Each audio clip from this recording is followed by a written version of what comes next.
ไปเจ็บทุกข์ย่อมเวียนวนมีพ้นใครๆสัตว์โลกล้วนรู้แน่แก่ใจเกิดแก่เจ็บตายหลีกไปไม่พ้นใจหลงคิดหลงผิดอัตตาว่าใจแจ้งกำมลแม้นใคร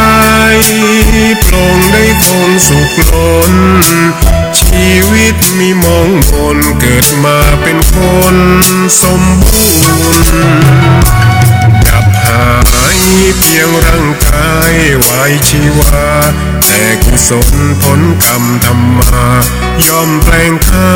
กลายเป็นทุนส่งผลให้ทุกคนเวียนวนไม่สูญสุขและทุกข์เป็นไปตามทุนที่พวกคุณได้ก่อทำ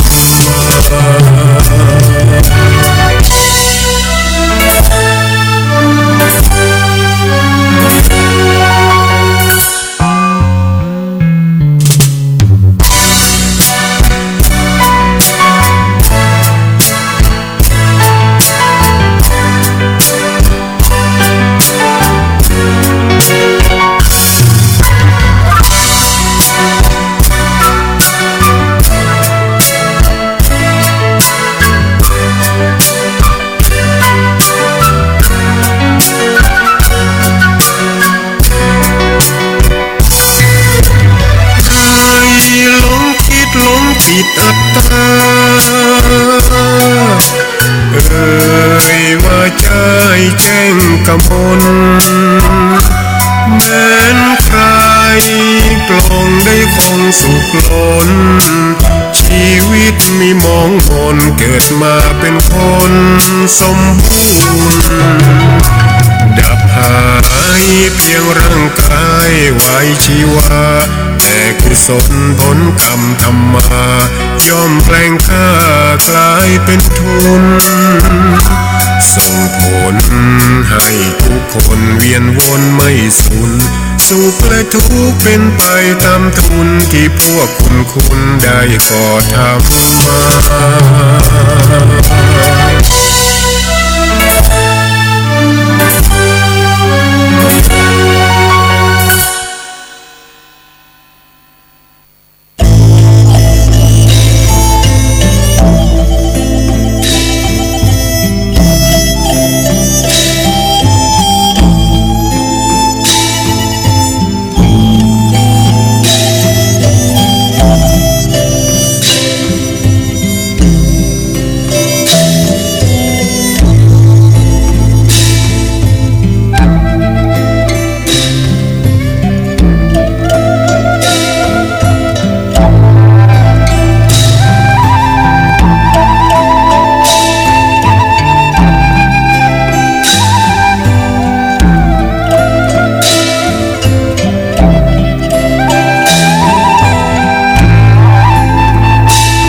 ความนอบน้อมแด่พระรัตนตรัย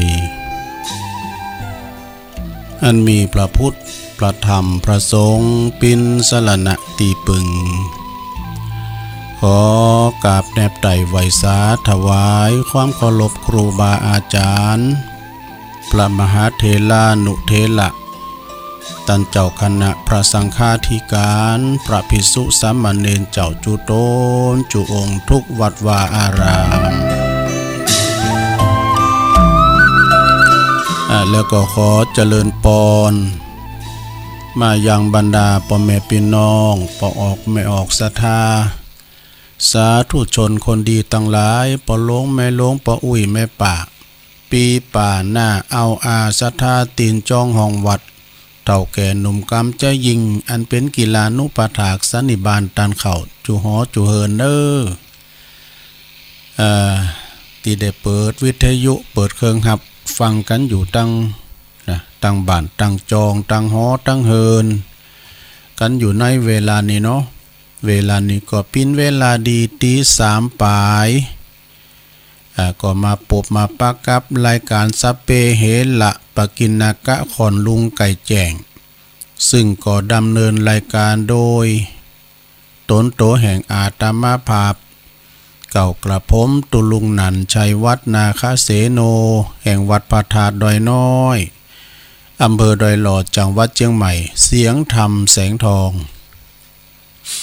วันนี้ก็มาดำเนินรายการเต้นเปิ่นเนอะศรัทธาญาติโยมทั้งหลายปินวันปุดแต่ปินมรดกธรรมปืนบานล้านนาตามปกติก็จะปินรายการของอาจารย์ท่านพระครูสังฆรักษ์ธนอัตรัตนศิริแห่งวัดหาริกาลามเนาะวัดสันมานะตำบลตุนทงอำเภอเมืองจังหวัดเชียงใหม่แต่ว่าอาจารย์เปิ่นบะสะดวกในการที่จะมาจัดเพราะว่าเปิ่นไปปฏิบัติศาสนกิจที่เมืองนานที่จังหวัดนานปุญญาติโยมทั้งหลายตุลุงก็ฮู้ว่าเปิ่นไปแหละแต่ว่าท่านผู้อำนวยการท่านพระครูอภิวัฒนวิกรมเปิ่นก็บอกว่าฮือตุลุงเตนไปก็เด้อเปิ่นไปปฏิบัติศาสนกิจไปเมืองน่านปุ่นเนี่ยประวัติตุลุงก็อยู่เก้ากลางพอดีก็เป็นเวลาเก่าเวลาเดิมของตุลุงอยู่เหมือนกันเนาะก็เป็นอานิสงส์เนาะก็ตุลุงก็เลยเข้ามาชดเชยบริหารเวลาแทนท่านพระครูสังฆลักษณ์ธนอัตรัตนศิริกันต่อไปรายการเปิ้นนี่ชื่อว่ารายการมรดกธรรมปืนบานล้านนาก็วันนี้ตุลุงก็เลยก็จะเอาทำมาตีดเหมือนกันเนอะทำสาธโวเนาะบืดก่อนวันนี้ก็เจ้าภาพเก่านั่นแหละเนาะพี่น้องทางเมืองฝางวันนั้นก็ออกรายการเมื่อคืนเปิ้นว่าออกรายการสักบึดเสมอมันก็ดักไปนะเปิ้นก็เลยไม่ได้ยินรายจื่อรายนามเพิ่มได้อ่านเหมือนกันแต่ว่าเสียงมันแบบพดไปทางเมืองฝางนี่นะก็เดี๋ยวก่อนก็อ่านเนาะวันนี้ก็เป็นวันปุดเนอศรัทธาญาติโยมต่างหลายเป็นวันปุดที่วันนี้ก็เป็นวันที่8ที่9แล้วกันนี่ศรัทธาญาติโยมต่างหลายวันนี้วันปุดที่9ก็เปิ้นก็พระราชนาจักรไทยวัดวาอารามติงโมดเนี่ยเปิ้นกำลังสู่สนามสอบเนาะสอบนักธรรมกันนักธรรมจันตรีกินชั้นเพลแล้วก็จะได้ไปสนามสอบเนาะไปตามกุดปีนี่ตุลุงก็มีรายชื่อปิ้นกรรมการมีตุลุงก็ถึงไปกุปีนี้มีรายชื่อตุลุงก็ไปอยู่ เพราะว่านักเรียนมันปีแล้วนี่มี3ห้องปีนี้เหลือ2ห้องนะศรัทธาญาติโยมกรรมการจะหนักหรือนักเรียนก็เพิ่นก็เลยแตะตุลุงออกนะมีละจื่อเตะตุลุงก็ไปอยู่เปิดสนองงานครูบาอาจารย์วันนี้ก็ จะได้ถวายการต้อนรับครูบามหาเถระเนาะต่างงานในเมืองนะหน่วยงานเหนือคือเป็นผู้บังคับบัญชาเพื่อจะมาเยี่ยมสนามสอบด้วยกันเนาะไปถวายการต้อนรับเนาะคือไปหันหน้าหันตาครูบาอาจารย์นี่นะครูบาอาจารย์เปิ้นหันพระสงฆ์องค์เจ้าไปปิ้นหมูปิ้นจุ่มไปหลายก็จะหม่นอกหม่นใจกันเนาะเปิดปิ้นกลางหลายตัวลุงก็จะนำไหวพระเกินเน้อแล้วก็จะได้สวดมนต์เพื่อความเป็นสิริเป็นมังกรเป็นมงคลเนาะไม่ลงไปลุกมาเตเนอนอนอยู่ให้ที่นอนหันเกินมันเจ้าอยู่เนาะ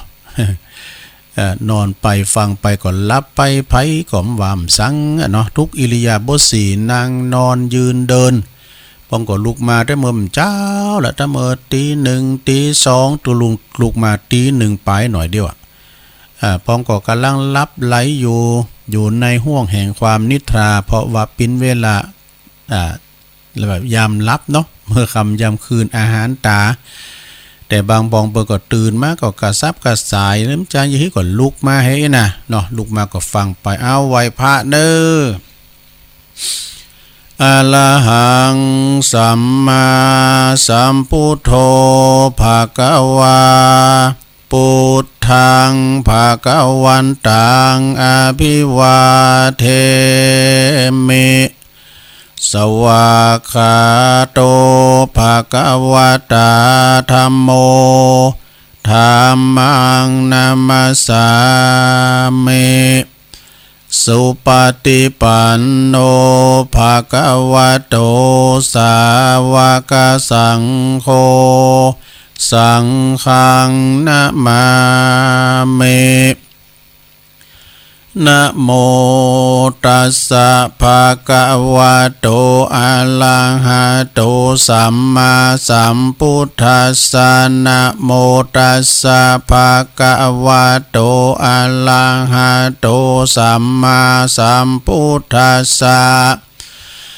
นะโมตัสสะภะคะวะโต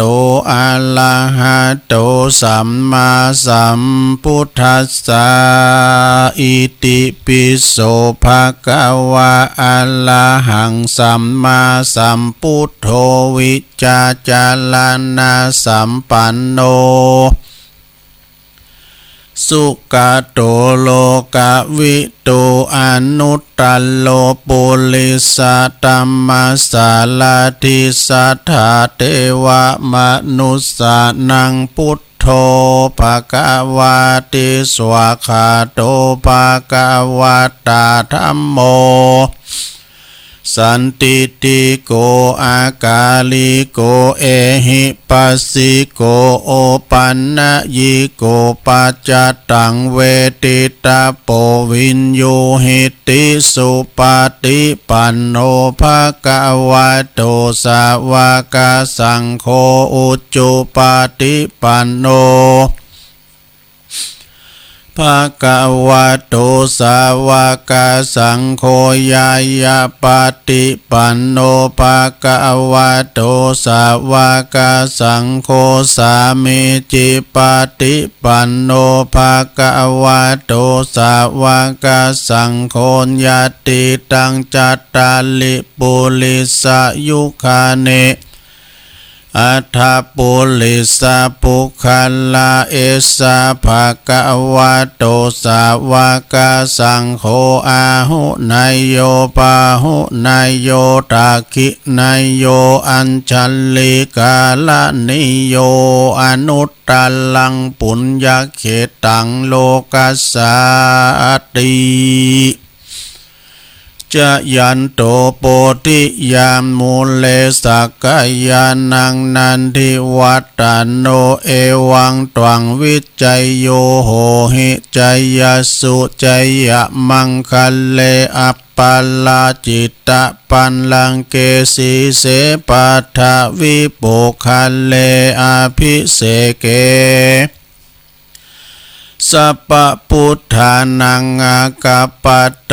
ปโมทาติสุนักกะตังสุมังคัลลังสุปะภาตังสุหุทิตังสุขันโน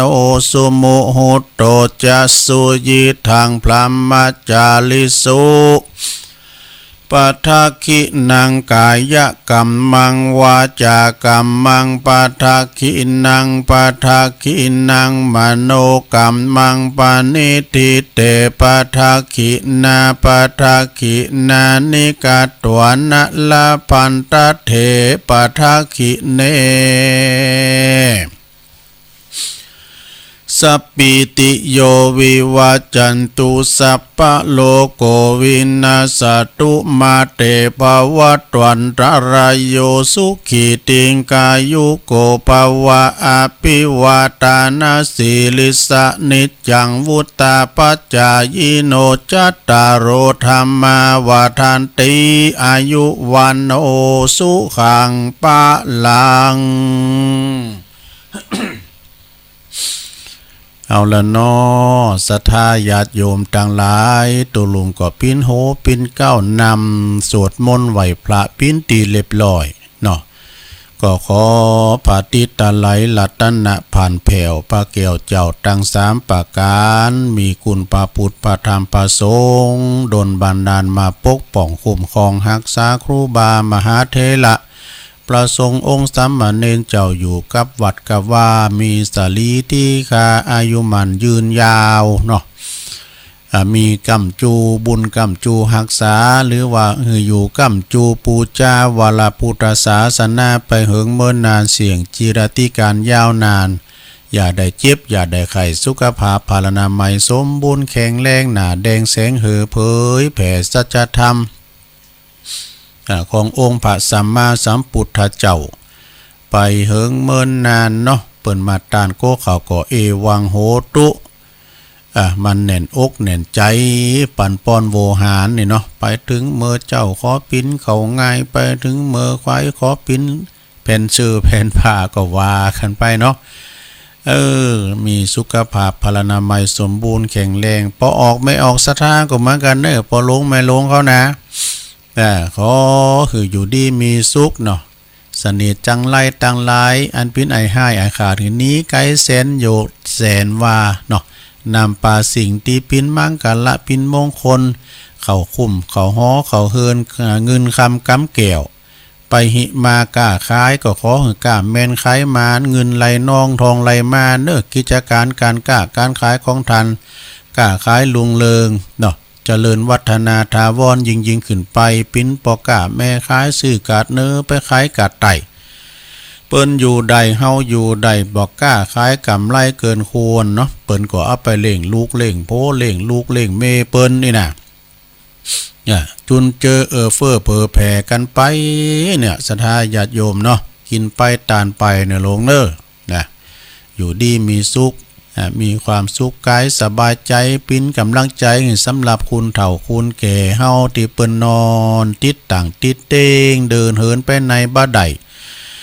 ก็ขอเอานำทำคำสอนปิ้นติดจังที่มันในลงเนอมันปิ้นธรรมดานะเจ็บป่วยเมื่อยไข้มาแล้วแต่บุญไผกรรมมันบุญไผบุญมันน่ะเขาจะมาทดแทนใจกันแต่เมื่อเตนกันก็แนวอีปอก็ปีนมาแลมเดินแลมปีปีน10ปีนี่ขอเจ็บขอป่วยเต้นอีปอยกรรมละมันก็พินไผบ่ได้เนาะมันโลกไผญาติไผมันกอยโอซาไปนะอยู่กับบ้านกับจองกับหอกับเบินขอปินกำลังจิตกำลังใจให้ลูกหลานตานเต่าก็ปออกปอใจแล้วเนอะตลอดถึงปอกาในขายก็ดีหรือว่าคุณที่เปิ้นกำลังขับรถคำลาจะไปเดินทางไกลเนาะจะไปต่างจังหวัดเนาะเดินทางก็ขอคือเดินทางเขี่ยวขาดปลอดภัยทุกตารางกิโลเมตรของการเดินทางเนาะไปดีมาดีเนอะ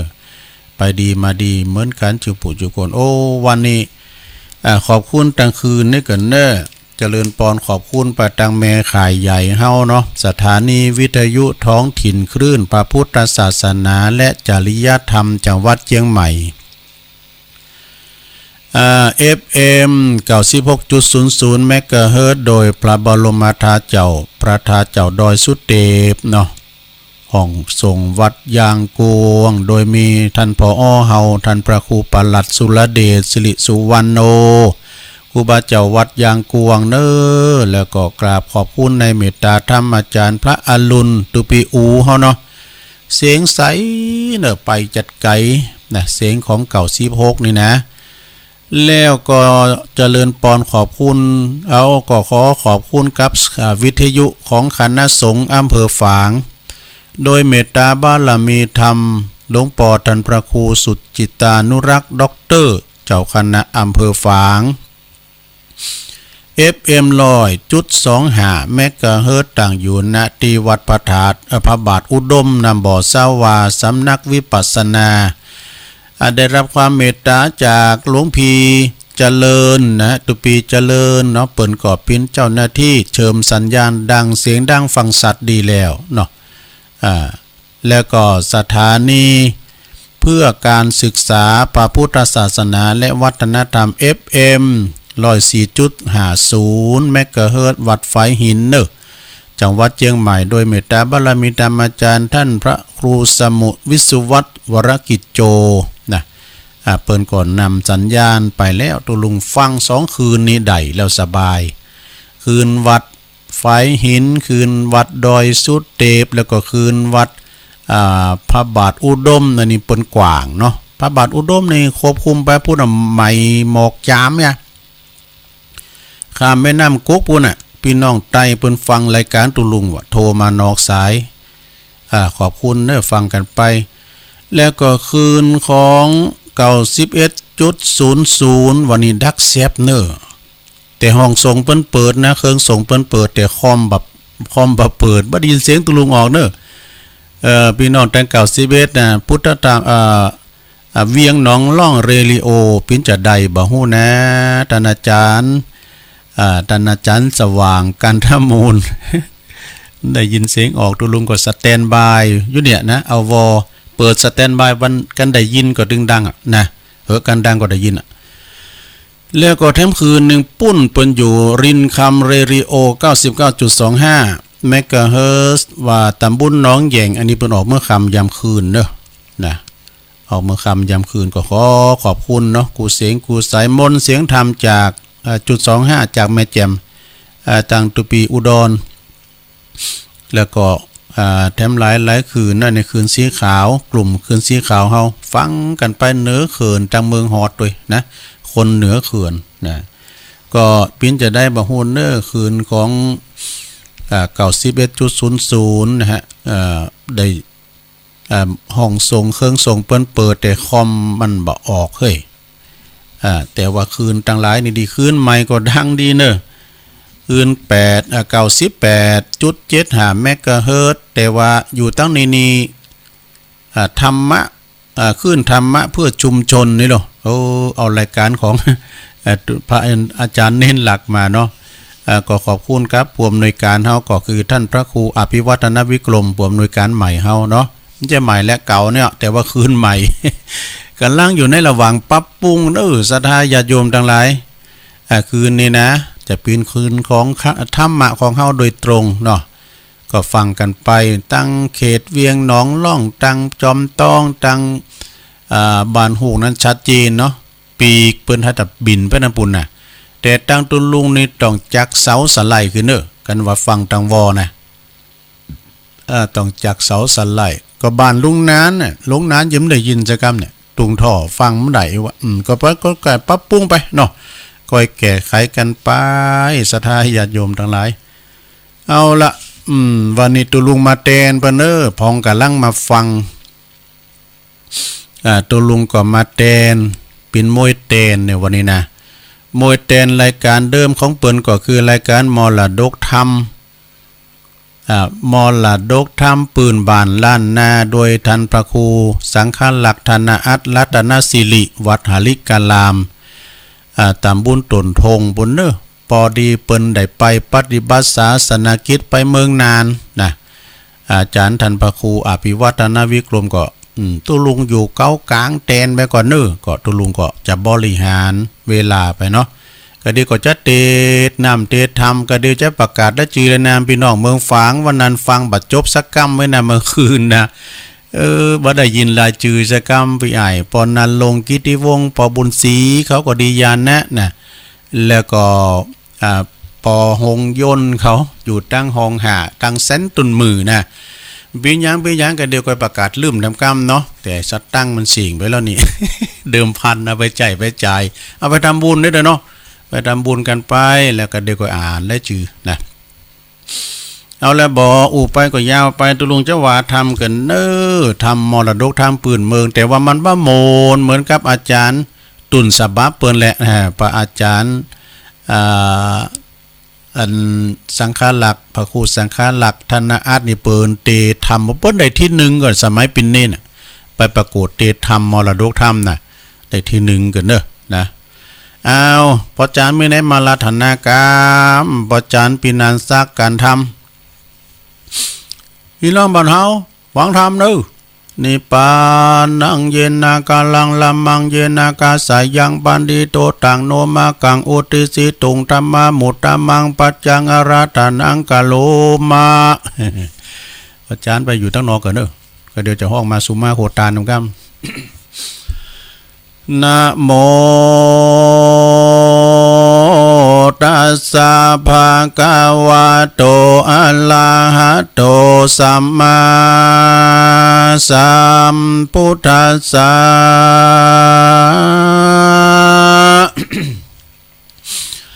อิ